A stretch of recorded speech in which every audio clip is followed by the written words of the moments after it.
Who would have thought that a crowded train station could hide a heartbeat you were meant to hear? Clara Novak tied her hair with a rubber band, lifted yet another suitcase for a stranger, and told herself it was just another shift. But when she reached for an old, scuffed luggage handle and a quiet voice said, "Careful, that one carries a whole life," she looked up, and the world changed tracks. Before we dive into the story, comment below where you're watching from. Enjoy the story, everyone. The station at dusk was a city inside a city. Steel ribs arched overhead, loudspeakers coughed out apologies for late arrivals, and every platform smelled like rain and brakes. Clara knew its veins by memory. The chipped tile near track 3, the coffee cart that hissed like a polite dragon, the warm pocket of air that lifted coats when an express hammered through and didn't stop. She walked those veins with a blue vest, a barcode scanner, and a calm that didn't belong to someone her age. Calm was cheaper than courage and looked the same from far away. It had started raining after lunch, a thin, decisive rain that didn't argue with anyone. Umbrellas bloomed. People shrank inside themselves. Clara didn't have an umbrella. She had a station cap and dry humor. "Step clear of the yellow line," she sang for the third time in 10 minutes. Not because anyone listened, but because ritual made the chaos feel mapped. The little radio at her hip crackled with a colleague's voice.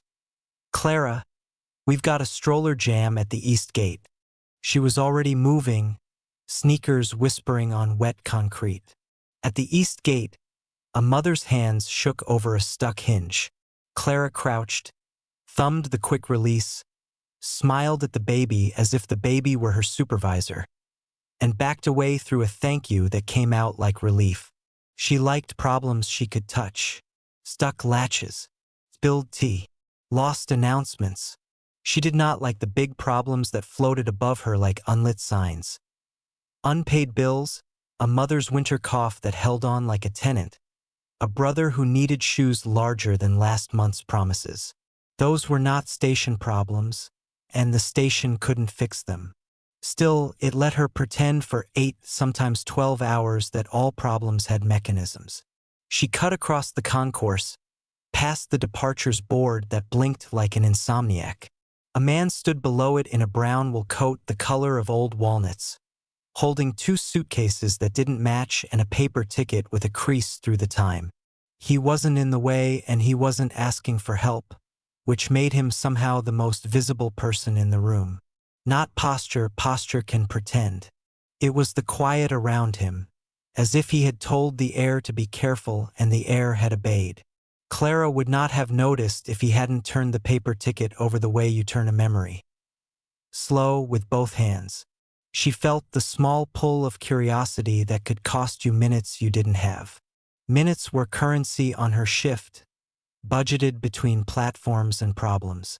But the suitcases looked heavy in a way that made her wrists remember last winter's sprain. She walked toward him with the compromise she had with herself on long days. She would stop if he met her eyes. He didn't. He was watching track 5 the way people watch doors they're not sure they want to open. Up close, he seemed younger than the coat, older than his jawline. Somewhere in that ageless zone where grief puts everyone. Dark hair slept against his collar, and his hands were a pale map of small scars. The suitcases had lived hard lives. One corner was duct-taped. The leather on the other had taken rain personally. "Can I help?" Clara asked, not chirpy, not shy. Just a cardboard sentence meant to fold around any answer. He lifted his gaze and found her like a person waking in a room they did not remember renting. His eyes were the gray of platform light, civilized metal. "Careful," he said, and his voice had the expensive softness of someone used to rooms that listened. "That one carries a whole life." Clara smiled because a life in a suitcase is a station joke. "Then I'll carry it like a fragile sticker we forgot to print." She took the handle. It did feel like a life, dense, resisting the idea of being moved. "Where to?" "Track 5. he said, then added as if evidence mattered, southbound. Plenty of south to go around today. She lifted, set the rhythm with her steps, and didn't ask why his ticket was paper when the machines hummed all day. Some people liked ink. Some people needed ink. They walked the long edge of the concourse. He kept pace easily, a quiet shadow not quite attached to himself. Clara read the station the way other people read faces. A teen sprinted, so a goodbye had gone wrong. A man in a green scarf checked the board twice, so a delay would be his excuse later. The coffee cart had 2 cups waiting, so love was on time for someone else. She felt the suitcase pull the way life pulls when you're not the person who packed it. "You work here," he said after a dozen steps, as if he were confirming a rumor. "Sometimes I think I live here. But yes," she said. "Clara." He didn't offer a name back. Not stubbornly. More like names were expensive and he'd overspent this week. "Thank you, Clara. Gratitude is the station's favorite currency," she said lightly. "We take coins, cards, and good stories." "What do you buy with stories?" he asked. "Breathing room." They reached the stairs down to track 5, where the yellow line glowed like a warning they painted into the world in case memory failed. Clara took the weight again, guiding the suitcase 1 step at a time. He matched her without crowding. Down on the platform, the air was colder and smelled like iron phrases. A girl in a red coat swung her bag like a small bell. Somewhere a violin was trying to remember a song. "Here," Clara said, setting the suitcase by a steel bench. "Your train will be 10 minutes, or 15 if the weather makes its speech." She checked the board for him out of habit. 15, she updated. "Of course," he said. Smile ghosted. Didn't stay. She liked that he didn't pretend to be angry about something that wasn't personal. Most people took delays as insults. She could leave. 15 minutes can hold 3 problems if you chop them right. But he was still holding the second suitcase with both hands, not the way you hold weight, the way you hold a question you don't want to ask. Clara tapped the bench with 2 knuckles. "Bench is free." He sat like someone obeying a doctor he wasn't sure he liked. The coat folded cleanly. The man didn't. Up close, she saw the tiredness around his mouth, the kind that underpaid coffee couldn't argue with. And on his left hand, a pale line where a ring had stopped living. Clara didn't look at it again. People noticed you noticing. She took 2 steps toward the stair and paused.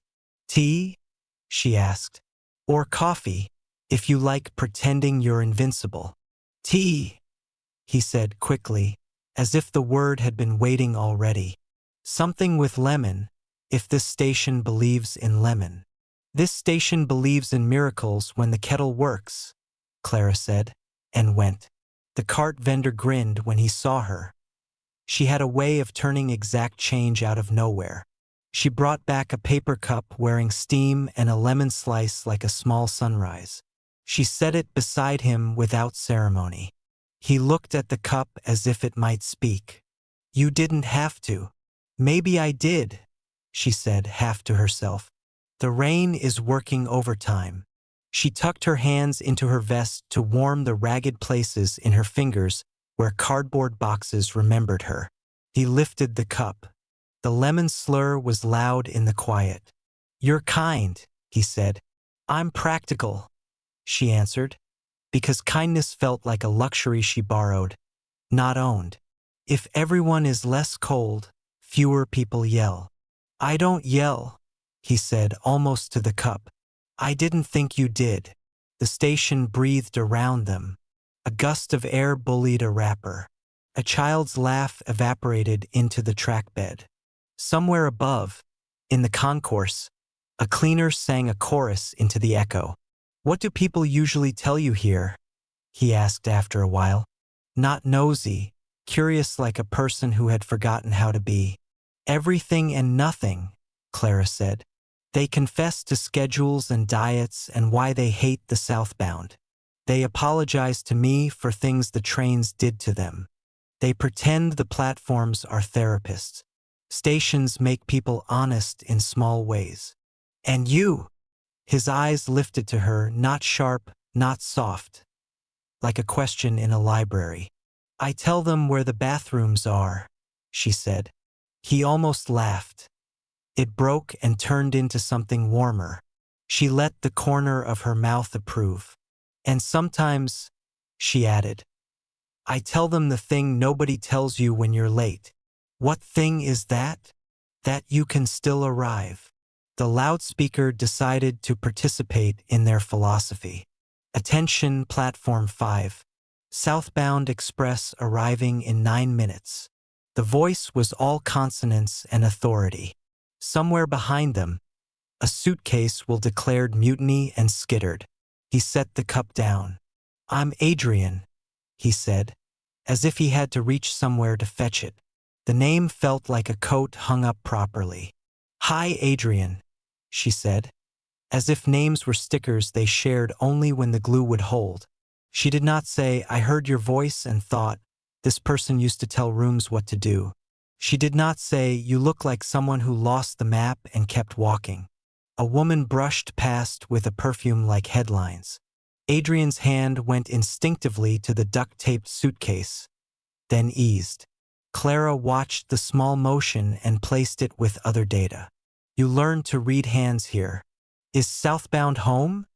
She asked. I don't know, he said. It landed between them like a coin. Maybe southbound is not home. Sometimes that's the point. The rain softened for a breath, and from somewhere beyond the iron and glass came the long, whalebone call of a distant train. Clara felt it in her ribs the way you feel bass. She had loved that sound since she was 6, and their father took them to watch the night express, and her brother fell asleep on her shoulder. His mouth open like a tiny cave. The memory walked across her face and left a light footprint. Adrian, who was good at rooms but rusty at people, noticed the footprint anyway. You grew up on platforms, he said. I grew up near them, Clara corrected. Some houses are built from bricks. Some are built from departures. She would not have said it if he'd been anyone else. Sometimes a stranger is safer than a friend, because you don't have to keep the story consistent tomorrow. Departures, he repeated, and the words sat in his mouth like something expensive he didn't want to chip. The express blinked its eyes in the rain as it nosed the far curve.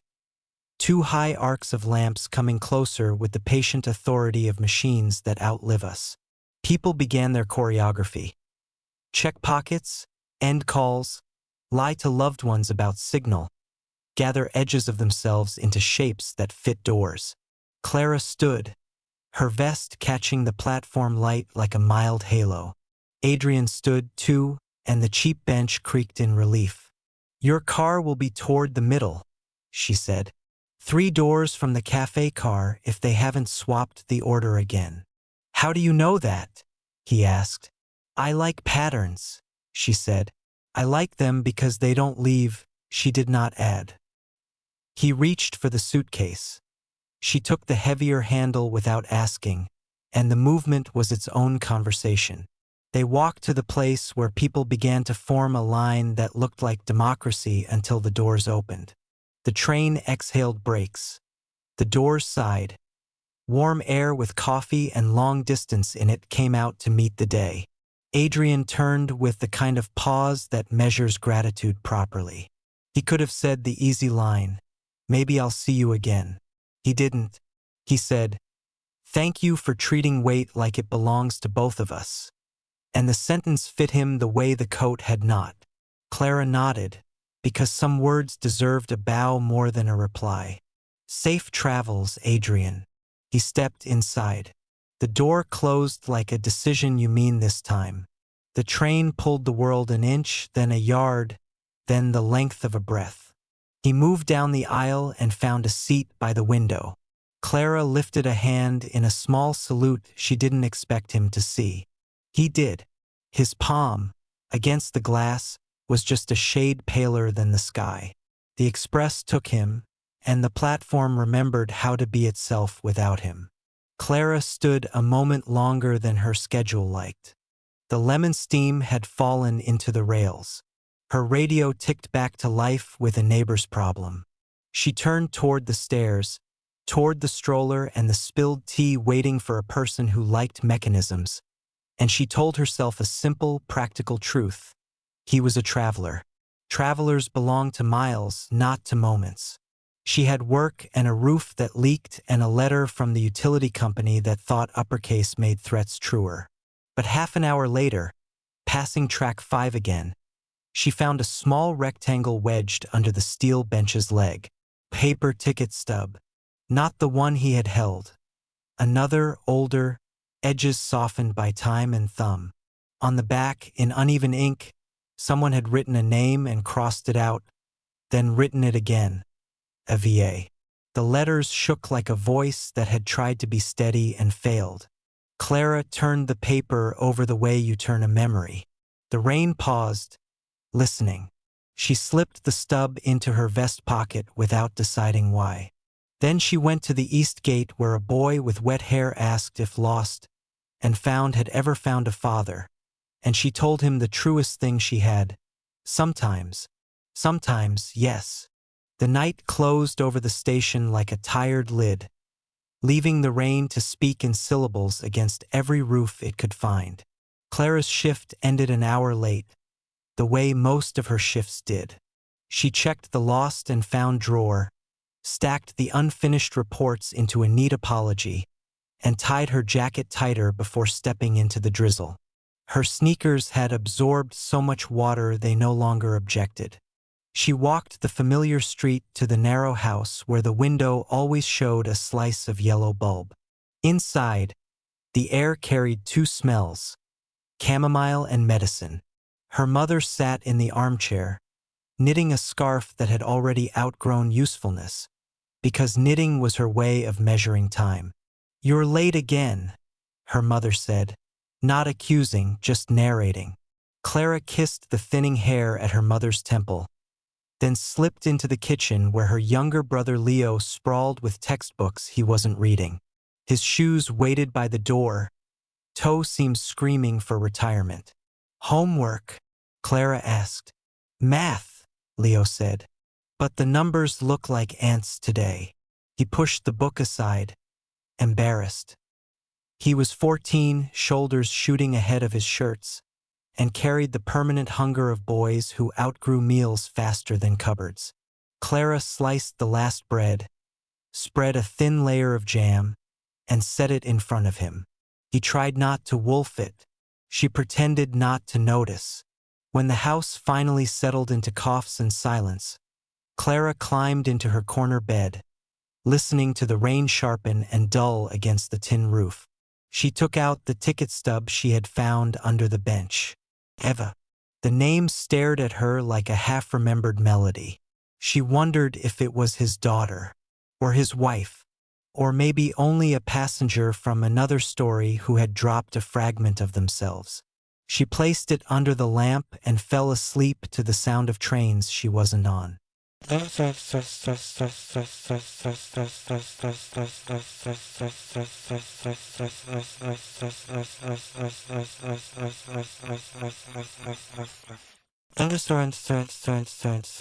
Somewhere else, at the opposite end of the southbound line, Adrian sat in a suite with too many mirrors. He had not asked for mirrors. Hotels believed mirrors made rooms feel larger, but Adrian already knew the trick of empty space. He had once owned 5 houses, 2 yachts, and an apartment that overlooked a skyline famous enough to sell postcards. He had lost track of how many chandeliers had looked down on his dinners. Yet no chandelier had ever made him feel taller, and every echo had reminded him that wealth can buy acoustics but not warmth. He sat with the duct-taped suitcase open at last. Inside lay not clothes but folders, documents, photographs. A will rewritten 3 times. A contract torn in the corner. And one picture of a little girl with hair in 2 ribbons. Ava, who would never ask him to carry her backpack again. His throat tightened until he forced it back with tea that had gone cold in the cup. He kept moving between pages as if motion could unwrite what loss had stamped. Adrian Kane, though the name rarely appeared without headlines, was known as a man who doubled fortunes, dissolved rivals, and built towers faster than cities could legislate. His company's initials glowed on half the office blocks in the capital. But lately, boardrooms had begun whispering, investors circling like gulls. They smelled weakness the way seagulls smelled bread. And Adrian, once able to silence a room with one raised eyebrow, now struggled to silence the voices in his own mind. At the station, Clara had not known his surname. She had carried his suitcase as if it were equal to her own weight, not as if it belonged to a man who could buy the whole concourse with one phone call. That was why her face kept intruding tonight, when he was supposed to focus on balance sheets and strategic retreats. Her eyes had not asked him for a loan, a contract, or a headline. She had asked him only whether he preferred tea or coffee, and it had startled him more than any hostile takeover. Days braided into each other. Clara worked morning shifts that blurred into nights. She woke with the taste of station dust and dreamed of trains she couldn't afford to ride. She never told her mother or Leo about Adrian. He was just another passenger, she told herself. Yet sometimes, while handing tickets to strangers, she felt the ghost of his quiet voice in her ear. That one carries a whole life. Adrian, meanwhile, lengthened his stay in the small town under excuses his assistant did not believe. He told her he needed quiet for legal reading. In truth, he walked the platforms at odd hours, blending into travelers who did not look twice at a man in a plain coat. He watched Clara once from the far end of track 3, where she bent to tie a child's shoelace before the mother could thank her. Another time he saw her lift an elderly man's bag while balancing a tray of teas in her other hand. Always moving, always solving. Their worlds should not have touched more than once. But fate, disguised as railway timetables, kept folding them together. One evening, Clara was closing the gate after a late arrival when a voice behind her said, "Do you ever rest?" She turned, and there he was again, the brown coat darker with rain. "You again," she said, but not coldly. "Southbound didn't take you far?" "It took me far enough to realize distance isn't the problem," he replied. His smile was almost invisible, but the corners of his eyes knew it was there. She leaned on the gate latch. Some people travel to escape, some to arrive. "Which one are you?" he thought before answering. "I'm still deciding." Clara tilted her head. "Better decide before the train decides for you." Then she picked up the mop and walked toward the puddle waiting for her at platform 2, leaving him in a silence that, for once, felt like company instead of punishment. Thus their two worlds began to orbit each other. Hers bound to the station clock and unpaid bills, his to boardroom crises and memories that gnawed. She carried problems until her arms ached. He carried wealth until his heart did. Neither knew the other's full weight, but already each could sense the shape of the other's burden. And slowly, against the noise of departures, something fragile began to sound like arrival. The station liked to test people. It tested patience with delays, balance with slippery steps, and courage with strangers who asked for directions in languages you didn't know. Clara had long ago accepted these exams as part of the job. Yet lately, whenever she saw the tall figure in the brown coat somewhere across the concourse, she felt the station was testing something else entirely: her heartbeat. Adrian began appearing more often, always at odd times that made it seem accidental. Once he was standing near the cafe cart, pretending to read a timetable that hadn't changed in months. Another time, she found him on platform 1, watching pigeons perform their unlicensed ballet. And always, when their eyes met, there was that brief spark, as if both were surprised the world hadn't yet pulled them apart. One afternoon, Clara was arranging stacks of brochures when she heard a throat clear politely. She looked up. Adrian held out a paper cup toward her.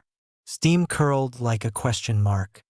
"I thought," he said, "that today might be the day you let someone else carry the tea." Clara blinked. "You bought this." "I navigated the dangerous terrain of the cafe queue," he said solemnly. "I survived elbows, sneezes, and a man who wanted exact change. I deserve at least a thank you."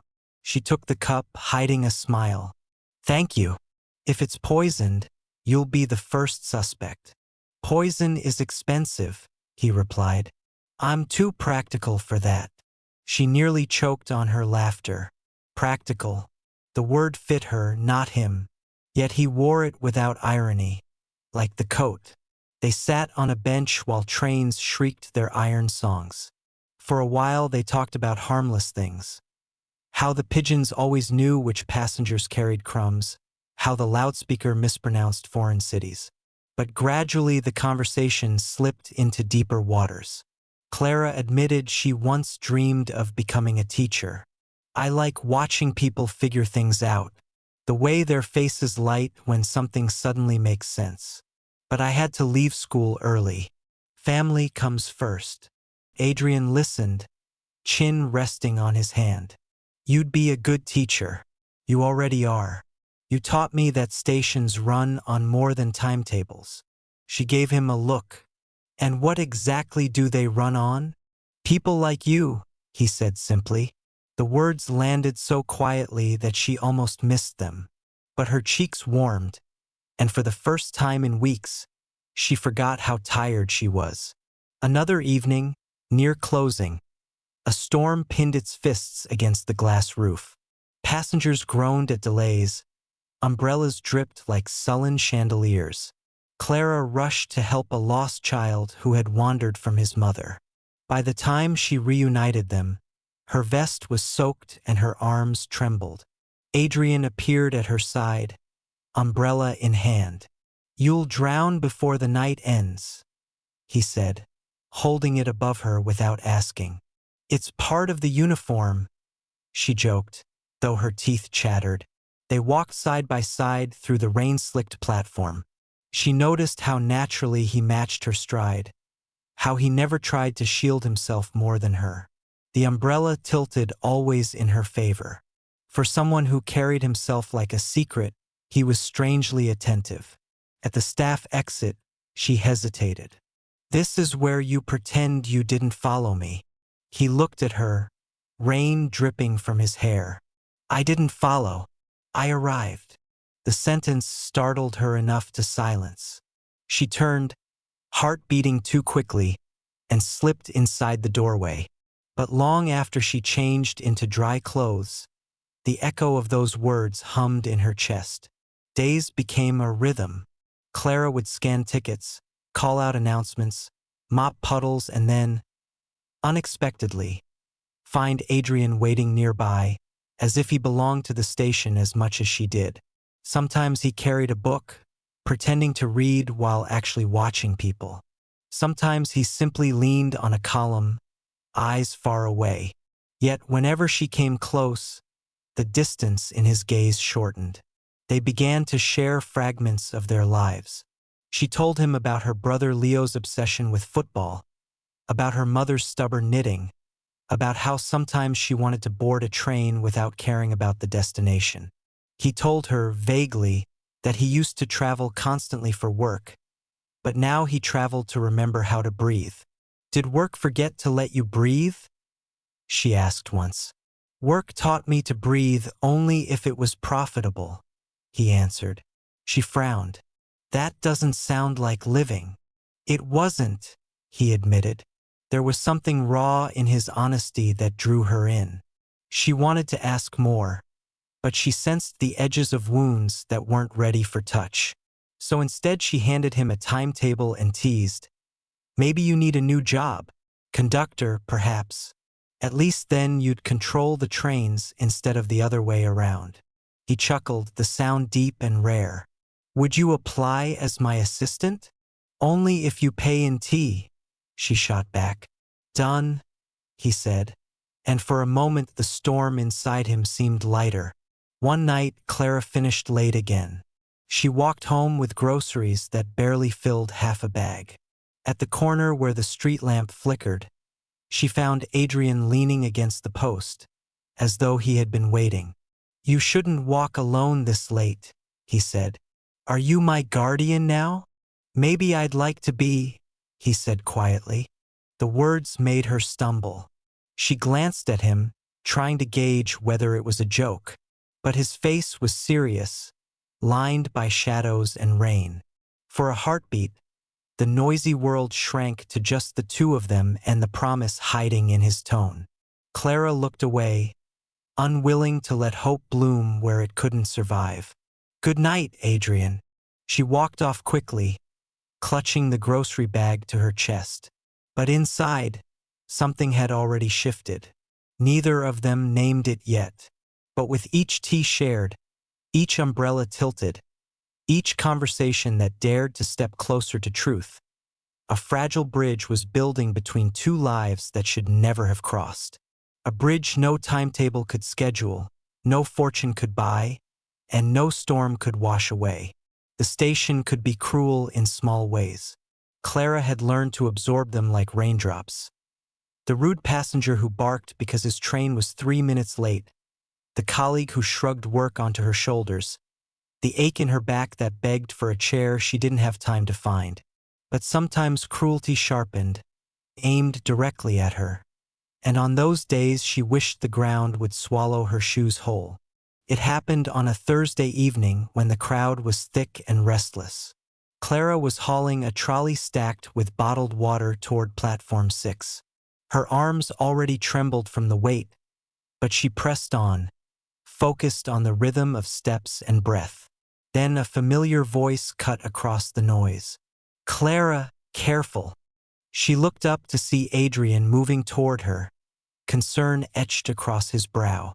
He took the trolley handle before she could protest, guiding it with ease. Passengers stared. Whispers spread faster than steam. And from the corner of the hall came a sneer. Her supervisor, Mr. Dvorak, leaning against the wall with a smirk. Look at her, he said loudly to another worker. Flirting with a traveler instead of doing her job. Maybe she thinks carrying bottles is beneath her now. Clara's cheeks burned. She wanted to snap back, but words lodged in her throat. Adrian's jaw tightened. He turned, about to speak, but she touched his arm lightly, a silent plea. Don't. If he defended her, it would only confirm the gossip. She forced a laugh that tasted like salt. Ignore him. He thinks management makes him a king. But he rules over spilled coffee and mop buckets. Adrian didn't smile. No one should speak to you that way. No one should miss their train either. But here we are, she said, pushing the trolley forward again.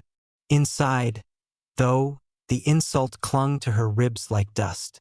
Later that night, she sat in the staff room folding her vest when Adrian appeared at the doorway. He had no right to be there. Passengers weren't allowed behind the gate, but somehow his presence didn't surprise her. I shouldn't have interfered, he said, but watching someone diminish you felt unbearable. Clara sighed.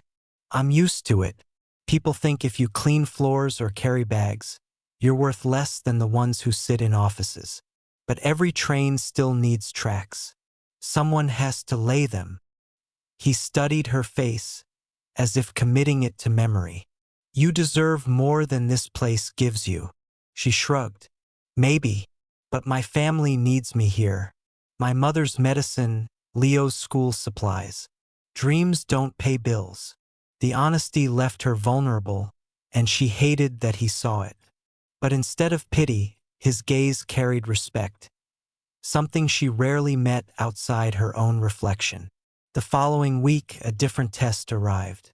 Clara walked onto platform 2 to find Adrian sitting alone on a bench, head bowed over a photograph in his hands. His coat hung open, revealing a suit beneath. Tailored, expensive, utterly out of place in the station's grime. She froze. For the first time, he looked like someone she could never reach. She approached quietly.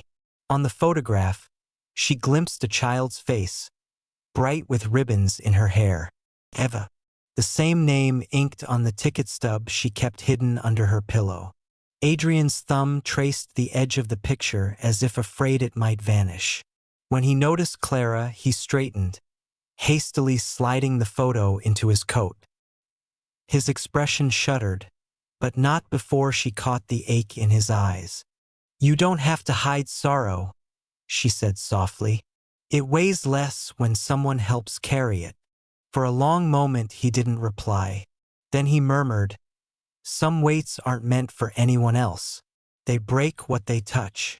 Clara wanted to argue, but instead she set a paper cup of tea beside him, just as she had on their first meeting. No questions, no demands, only warmth. He looked at the cup, then at her, and something in his posture softened. "You're dangerous, Clara." "Because I bring tea?" she teased. "Because you make silence feel safe," he answered. Her chest tightened. She turned away before her heart betrayed her face. But safety didn't last. Rumors began curling through the station. Workers whispered that Clara had found herself a wealthy lover, that she lingered with him instead of doing her tasks. One evening she overheard two women giggling near the ticket booth. "She thinks she's special because some man in a coat talks to her," one said. "Wait until he leaves on the next train," the other laughed. "Then she'll be carrying luggage alone again." Clara bit her lip until it almost bled. She wanted to shout that Adrian was not hers, that their conversations were nothing more than borrowed minutes. But she kept walking, head high, though inside the words cut deeper than she cared to admit. That night, Adrian noticed the tension in her shoulders. "You're quieter than usual," he said. "Maybe I've run out of stories," she replied. He studied her for a moment, then said, "Then let me tell you one." And for the first time, Adrian began to open the locked door of his past, haltingly, cautiously, like a man testing whether the hinges would scream. Thus the first cracks appeared in the walls around both their hearts. Clara, fighting shame and gossip, learned that kindness often costs more than cruelty. Adrian, haunted by loss, discovered that silence can be shared without shattering. The station, always testing, had given them a new exam: whether two people carrying different weights could find balance walking side by side. The storm that revealed truth didn't come with thunder. It arrived in the form of polished shoes echoing on station tiles and men whose coats did not belong to platforms. Clara noticed them first because they moved against the crowd, not with it. Travelers flowed like a river. These men pushed like anchors. Their eyes scanned, calculating. Their voices carried clipped syllables into radios. She froze, broom in hand, as they spread across the concourse like chess pieces claiming squares. At the center of their search, one figure stood slightly apart: Adrian. He looked different that evening. His hair was combed neatly, his shirt no longer hidden under a fraying coat but revealed. Crisp, white, and tailored. His shoulders carried not the slouch of a weary traveler but the sharp authority of someone accustomed to command. And around him the men deferred. They were not fellow passengers. They were guards. Clara's heart kicked. She stepped back, half hidden by the column. What was happening? She remembered the rumors, the way colleagues joked he was no ordinary man. But she had laughed it away. He had carried bags, drunk tea from paper cups, waited in the rain. How could someone so ordinary belong in this circle of sharp suits and murmured protocols? Then one of the guards said his name, clearly, firmly, like an announcement on the loudspeaker. "Mr. Kane, your car is ready." Kane. Adrian Kane. The name landed like a dropped stone in Clara's chest. Even she, who never read the financial section, recognized it. Kane was on billboards in the city, printed across construction banners and glass towers.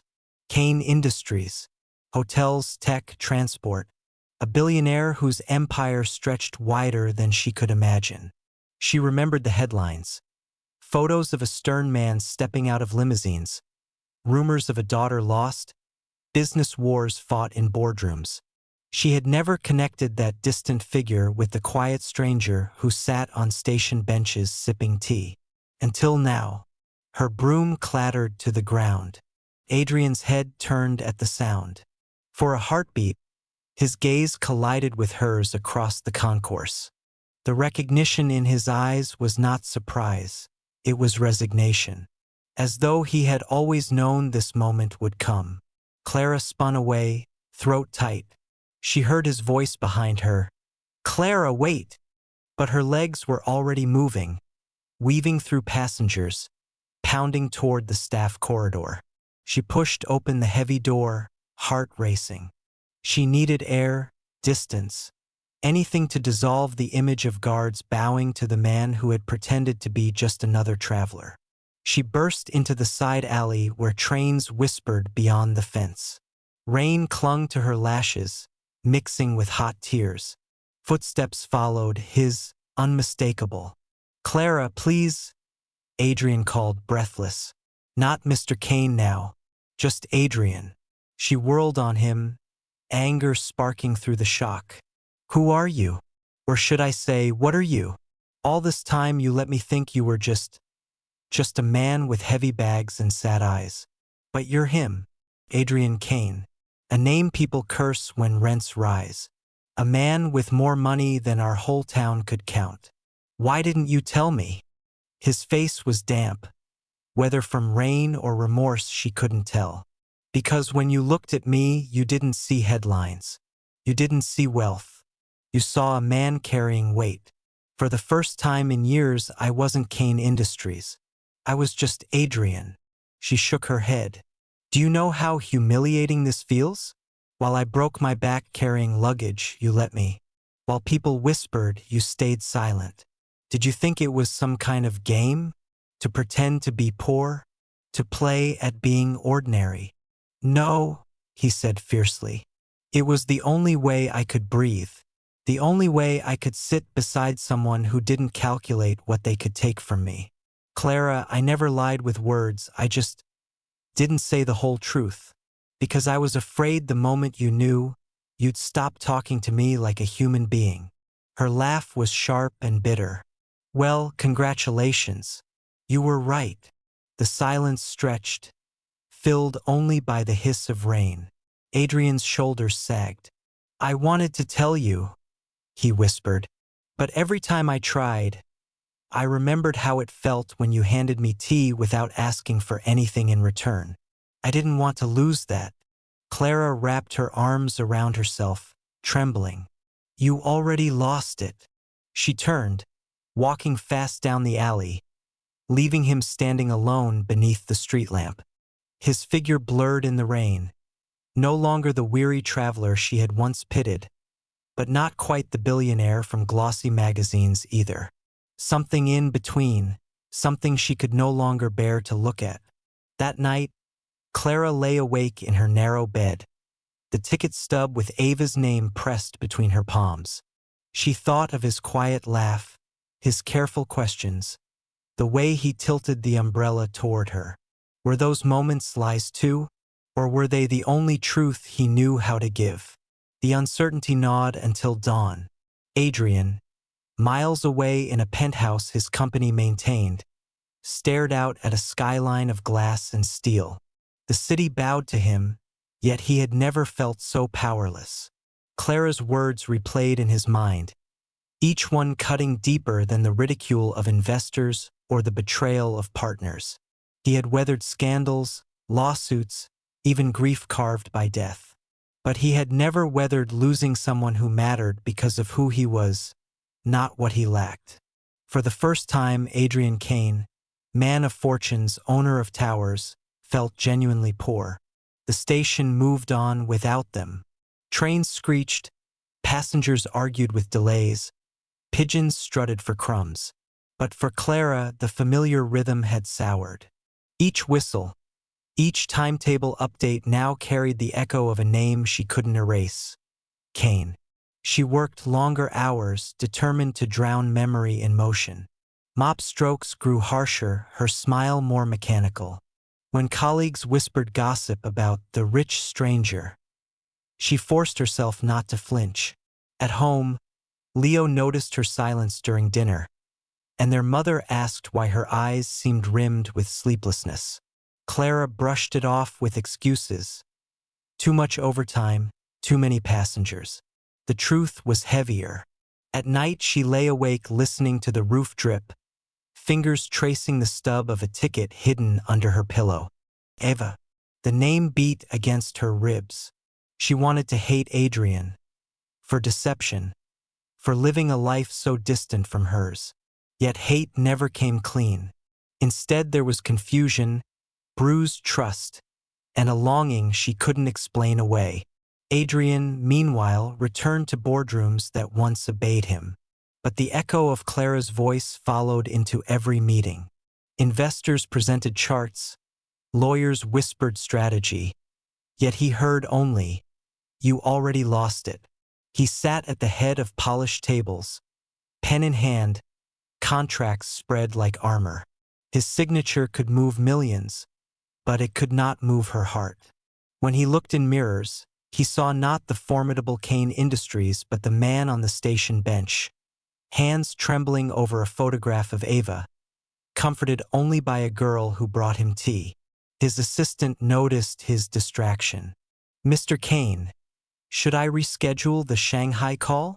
He almost said yes, almost confessed he no longer cared for empires. But habit won, and he nodded to proceed. When the screens lit up with executives' faces, he realized with bitterness that wealth had given him everything except the one thing he craved most: a place where silence felt safe. Days blurred into a week. Clara carried on, though her heart lagged behind. Then one evening, as she closed the gate after the last arrival, a shadow lingered beyond the platform lights. Adrian.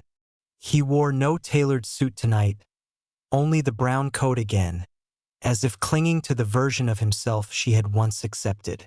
She stiffened. "Passengers aren't allowed past this hour." "I know," he said, "but I had to see you." Her laugh was brittle. "Why?"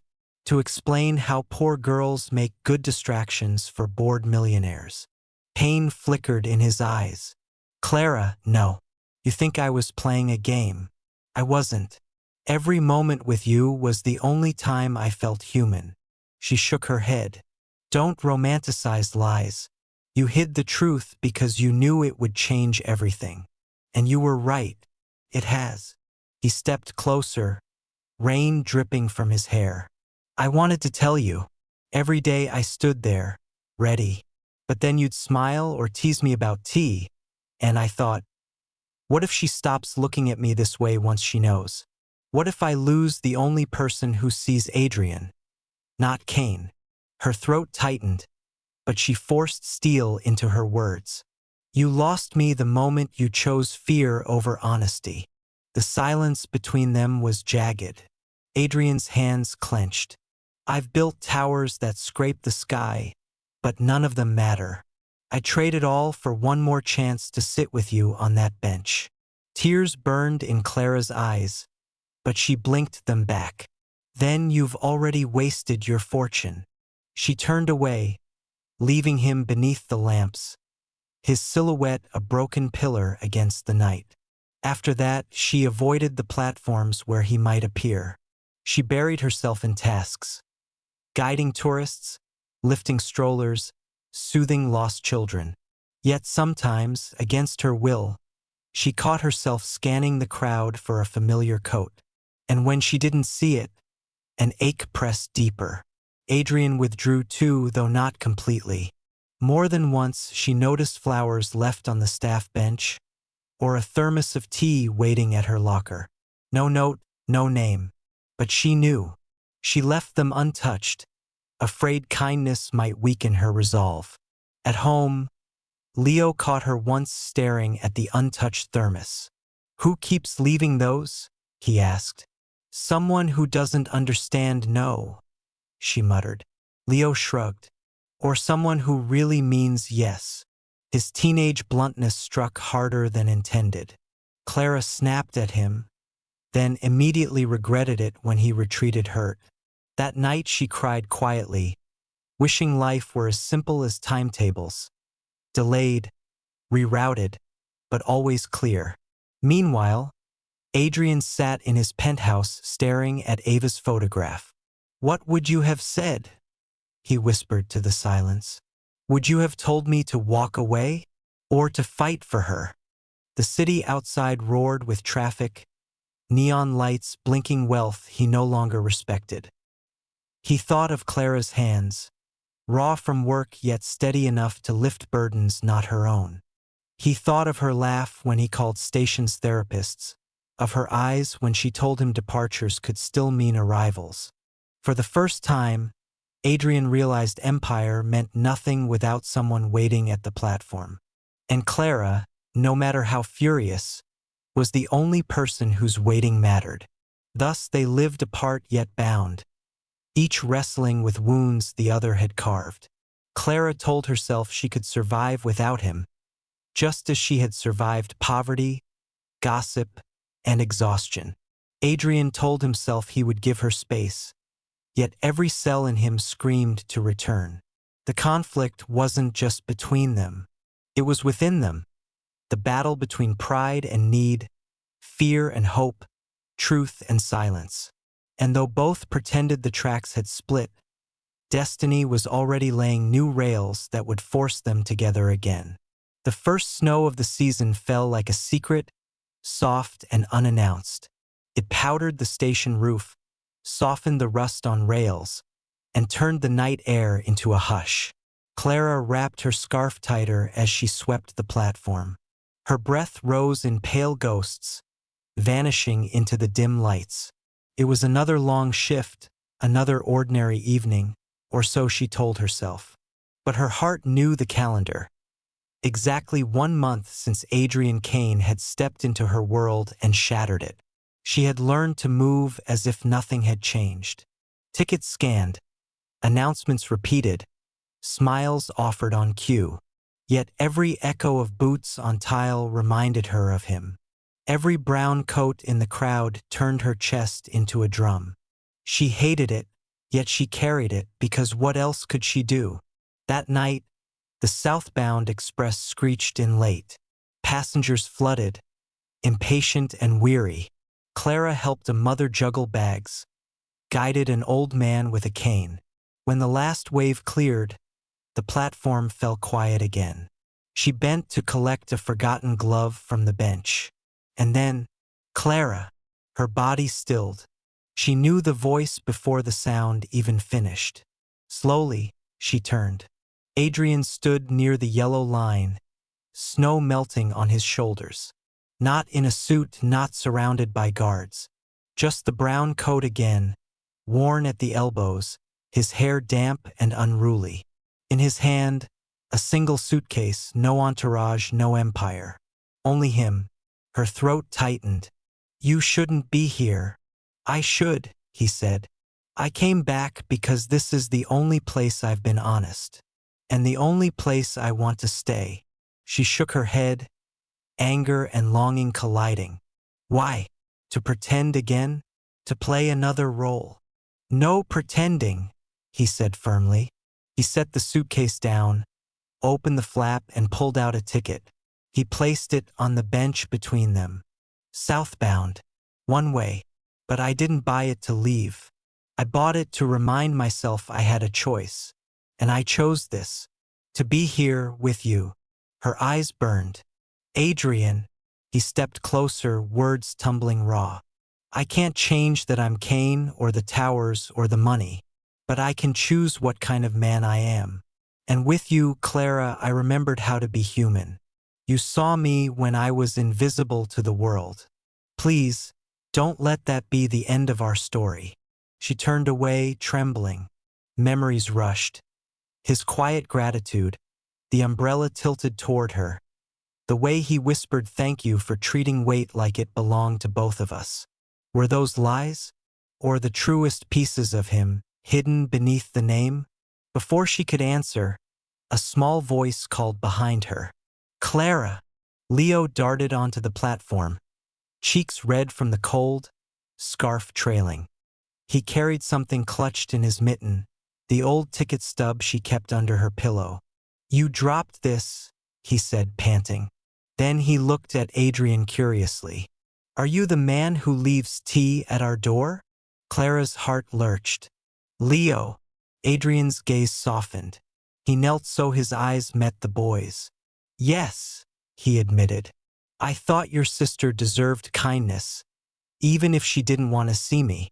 Leo studied him, then nodded as if he'd solved a puzzle. Then maybe she just needs more of it. He pressed the stub into Adrian's hand. Here, you look like you need this more.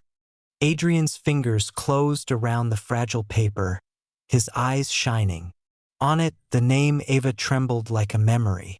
He looked back at Clara, voice breaking. She was my daughter. She's gone.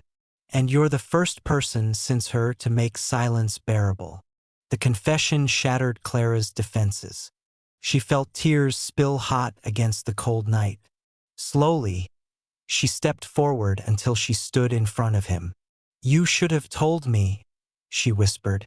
I was afraid, he said. But I'm not anymore. For a long moment, the only sound was the snow brushing rails. Then Clara lifted her hand, brushing damp hair from his forehead.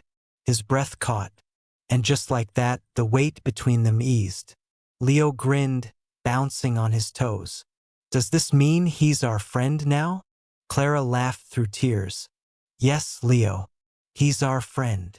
Adrian's chest rose sharply, as if those words were more precious than any contract he had ever signed.